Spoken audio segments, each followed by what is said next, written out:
Guys, gals, ladies and gentlemen, welcome back to the channel. My name's Reececr01. I hope everyone's doing okay today. We're here back on our monarchist empire run on Hoi 4 with Reececr01. How we doing? I'm good, man. I'm good. We're getting somewhere now. I mean, you're not wrong, Chief. You're not wrong. So, yeah, in the last episode, we finally returned the Kaiser! And obviously Austria votes to unite with Hungary. I have industry. You have factories? Almost. Hungarian people are like, what are those? Oh my. And the German people are like, peasants. Bring back the Kaiser. Bring back the Kaiser. Wow, wow, wee. Wow, wow, wee. Wow, wow, wee, wah. Wow, wow, wee, wah.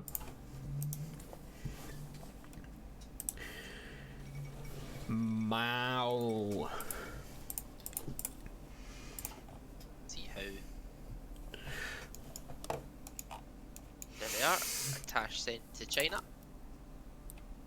Now I this just need a bit of. is pod racing. Just watch that I army just need XP. some political power, man. Fucking out. Like, let's get some volunteers sent to China soon. I just need 30 divisions and 40% world tension. Speaking of divisions, I've just pooped out 10 more. Nice. Then, by the end of this, I'll have enough factories and also resources, because obviously right now I don't have cores on Austria. Yeah, but when you do, what is it? Restoration of Austro-Hungary. Yeah. Yeah. I will be doing And there's no need for that. Then you won't have resistance basically as well. Exactly, and I'll have manpower. And you have all the factories, all of those Austrian, all that 1 oil, all that 3 steel, and all that 1 aluminium, dude. You're gonna be rich. Exactly. Now you're up to 3 oil. Now you've got as much oil as me. Huh? I'll need more. More. Gimme, gimme, gimme, gimme, gimme, yeah, man.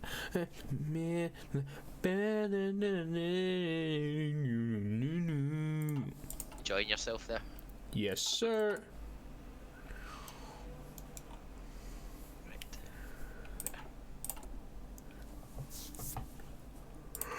So I'm doing new bet Germany, infrastructure and civ, construction speed, 35-day focus. That's just going to help me bash out civs. Then I am going to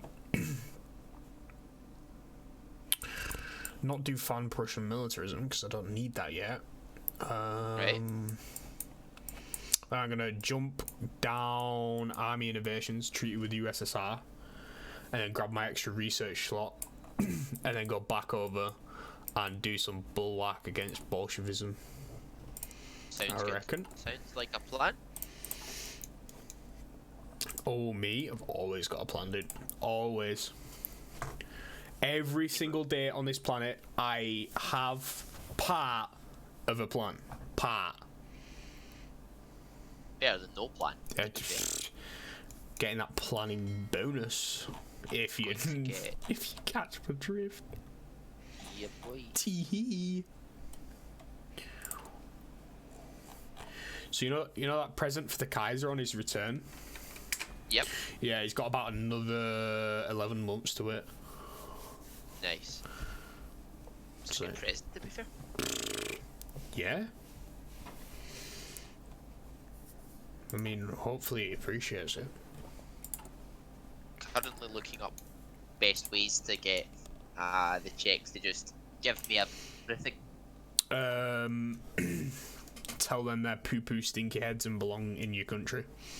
That usually works. I was kind of hoping for a bit more than that, but I think let's probably have a similar army strength, and hope for the best. That's the one. I'll be honest.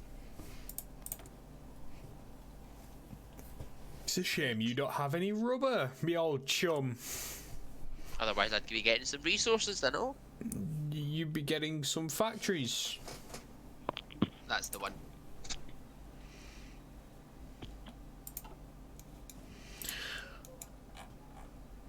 Ah, yes, the old British Empire.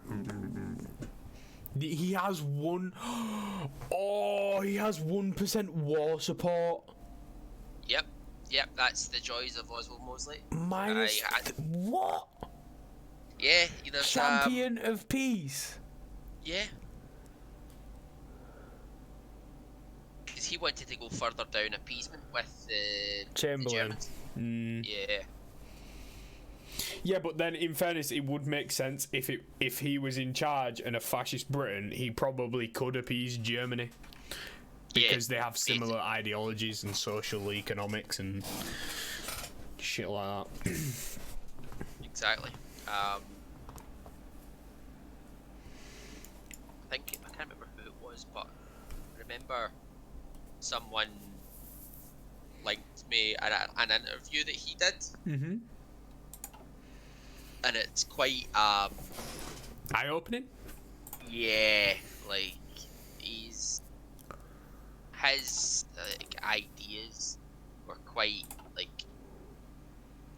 he was forward thinking in some, but then there was others that it's just like backwards. Oh my god, what's going on? Yeah, like there was a reasonable idea about like improving the economy and stuff like that. Like there was a few bumps along the road. Yeah, he's a interesting figure, should you say? Yeah, didn't he? Did he get assassinated? No, it was around until 1980s. I think it was I think he died about 1980 something. Ah, right, okay. I'm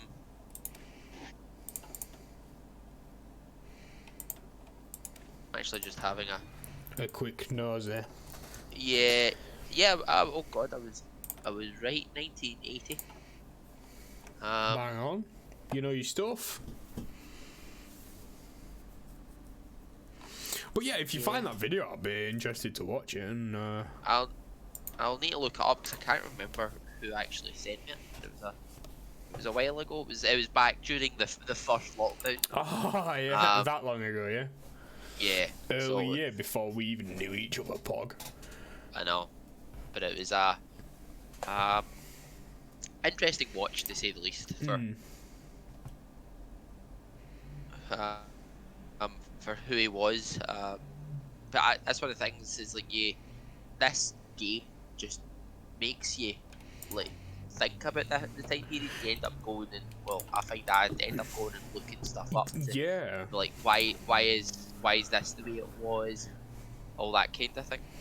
Yeah, and you know, everyone, you know, when you have like a fascist spin in an MP, and everyone's like, "Oh, I'm so annoyed that they literally can't, like, a player can join, but like an AI won't join me." Yeah, because historically they didn't.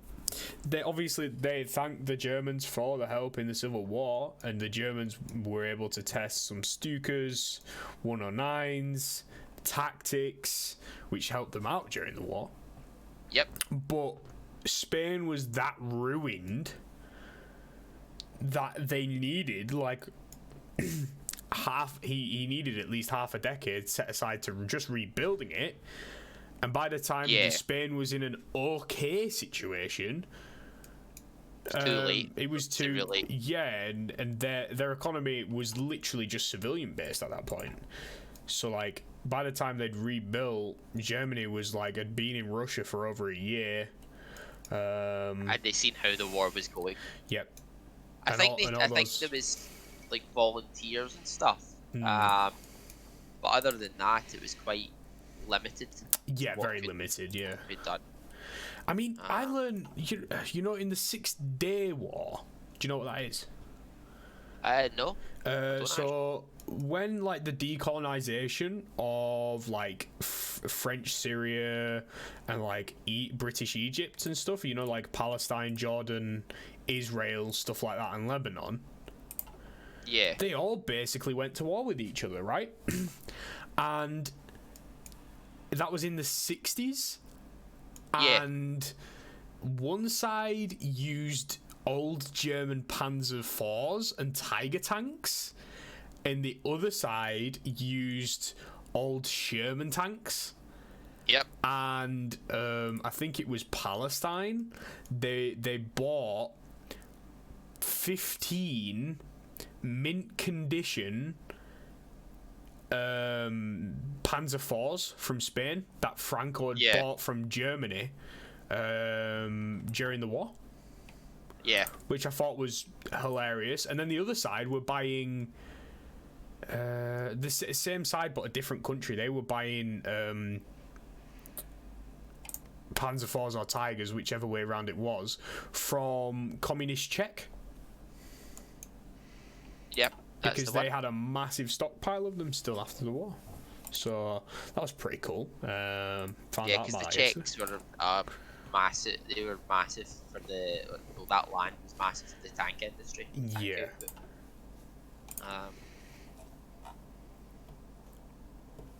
So that's the thing is, if like, see, there was like one of the kind of all history scenarios is if they did allow the Germans to get the Sudetenland, the Czechs in theory could have held like the French in the Maginot. Yeah. And between them, they'd have had enough industry to basically fuck off the Germans. Yeah. Because the Germans were, although they were mobilised, they didn't have that much industry to, because they used a lot of actually a lot of Czech tanks. All right. Because they used a lot of Czech tanks in France. I don't know what the percentage was, but like it made up quite a substantial portion. And they were, to be honest, the believe it or not, the first run of Panzers were actually, apart from the gun, basically the Czech tanks. Yeah. As well as, believe it or not, we joke about the French armour, but apparently the Renault was It was the early.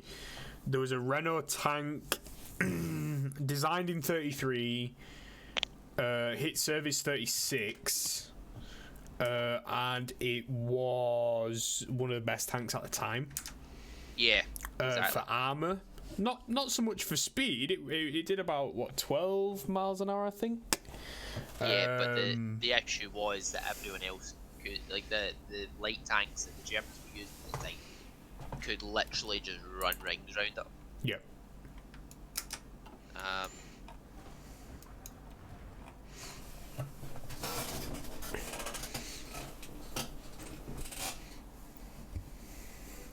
But yeah, no, French tanks also appeared in the invasion of Sicily, 1943. Ah. Basically,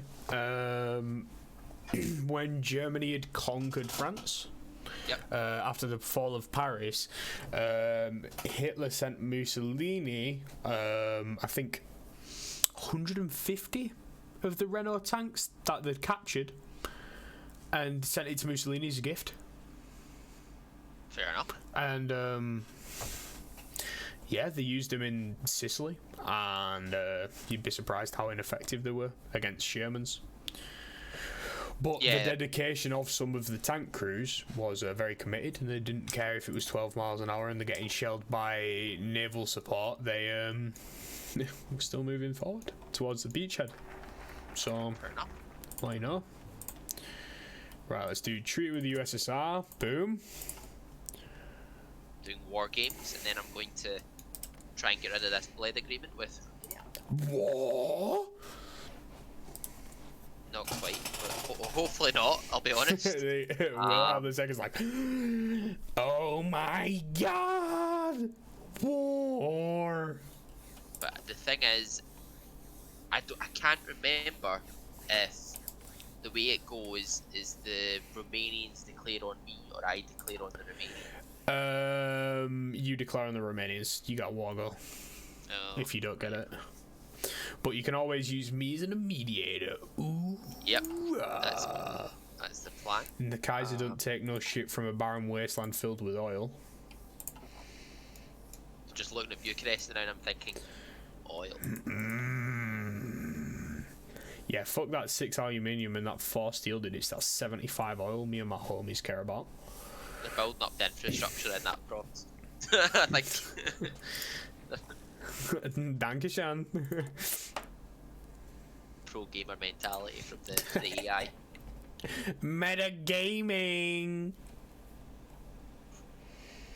Let's get some of that good German steel. Oh, yes, sir. We have the best steel around. Suka Bliet. Don't ask me why I'm doing a Russian accent. I have no idea, but just go with the flow. let's just let it go. Boom shakalaka. What are those mountaineer divisions that they've got? Not terrible.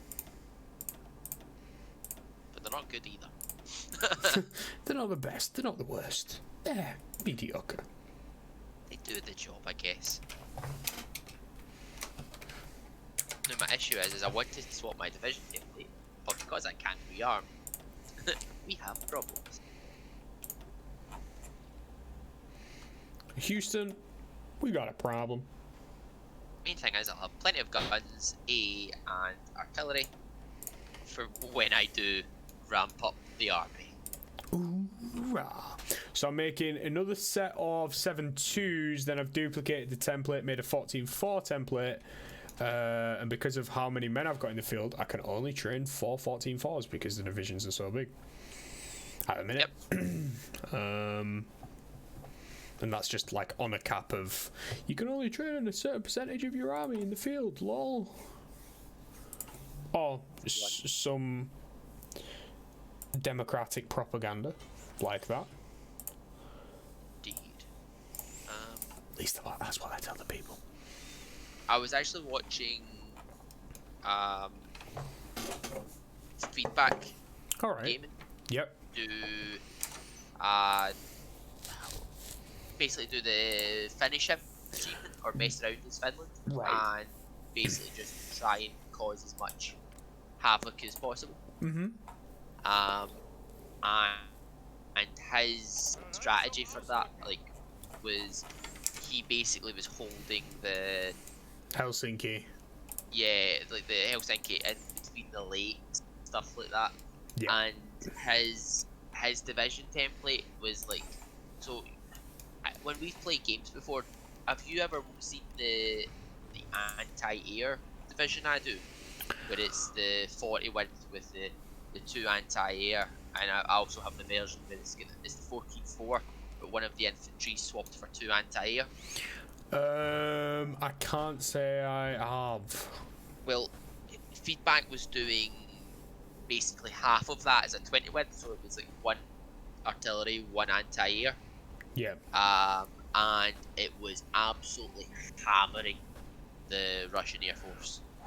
Like, oh my god, like the amount of like overall damage it was doing was insane. On top of the Russian AI just melting themselves upon your lines as well, it's just like, yeah, like for example, like just the slight boost you get to soft attack as well as so your air attack with support anti-air is 15.2. Yeah. But with 2 line anti-air, it brings you to 53.2. Alright. Which is comparable to your SPA.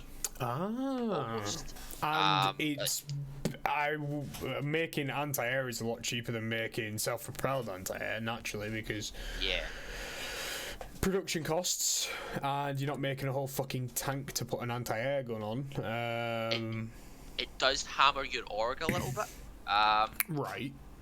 Like it takes about 3.4 org off. Yeah, it does take 3.4 org off, but the overall like output it gives you, it's actually worth it once you've got those like in your focus tree, the additional org. So for example, while I'm going down mass assault, I'm going to get an extra 5 org from defense and depth. Yeah. And then I'll get more from mass mob. Naturally. I'm also hard researching pocket defense. Also, UK is not metagaming, is still on Civ Economy, Pog. Because of war support. Oh shit, yeah, totally forgot about war support, lol. I mean, it's gone up from 1% to 4% because of world tension. Yep. Because all of his dominions are leaving him. France is doing a serious like build up. Yeah. I did send them. I did ask them to go communist. We'll see. In before they ban communism. Yeah. Because even though you say, hey, do this, they're gonna be like, RNG's a bitch. Exactly. That's gonna have to be time for today's episode, unfortunately. But yeah, I appreciate all you guys' support on the series so far, even though none of them have been uploaded yet, but I'm sure you guys are absolutely loving this because I'm having some fun. It's a nice little change of pace from the Danish playthrough, which will be continuing obviously on the channel. But yeah, if you've liked the video, drop a like down below, subscribe if you are new around here, and feel free to check out the link to Reece, his Twitch, in the description below. Thanks, man. No worries. Got you covered, pal. But yeah, thank you all for watching. Take it easy. I'll see you tomorrow. Take care. Bye-bye.